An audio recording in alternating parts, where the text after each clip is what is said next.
In hours desk jobs in hours కూర్చుని వాళ్ళు work చేస్తారని.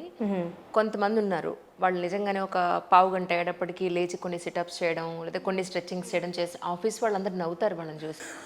ఈ ఎక్స్ట్రా ఈవిడికి అదరు అబ్బా కూర్చుని 10 నిమిషాలు లేచి 2 నిమిషాలు అటు ఇటు నడిచి మరీ ఎక్స్ట్రాగా లేదు అని అన్నవాళ్ళు చాలా మంది ఉన్నారు.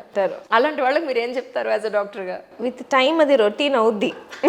వాళ్ళు యాక్సెప్ట్ చేస్తారు. మన మనసులో కూడా పక్కన ఎవరైనా ఫిట్గా ఉంటే మనం అంటాం, కానీ మన లోపల కూడా అది ఉండిద్ది, మనం కూడా చేయాల్సిందే అది అన్నట్టు. సో విత్ టైం అందరూ రియలైజ్ అవుతారు.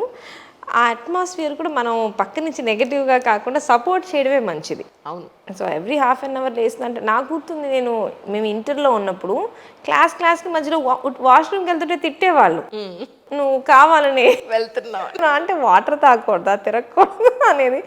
బట్ ఐ హోప్ ఇప్పుడు అట్లా చెయ్యను. నాకు తెలిసి ఇప్పుడు అందరికీ తెలుసుగా, పాపం వెళ్ళాలి. అవేర్నెస్ పెరిగింది, అవేర్నెస్ చాలా పెరిగింది. అంటే ఇన్ఫర్మేషన్ బాగా ఎక్కువ వస్తుంది హెల్త్ రిలేటెడ్, దాంతో అందరికీ అవేర్నెస్ వచ్చింది. But at the same time wrong ఇన్ఫర్మేషన్లు కూడా వస్తున్నాయి. ఇది తినండి ఇది తగ్గిపోద్ది, ఇది చేయండి ఇది తగ్గిపోద్ది. So wrong information right information రెండు వస్తాయి.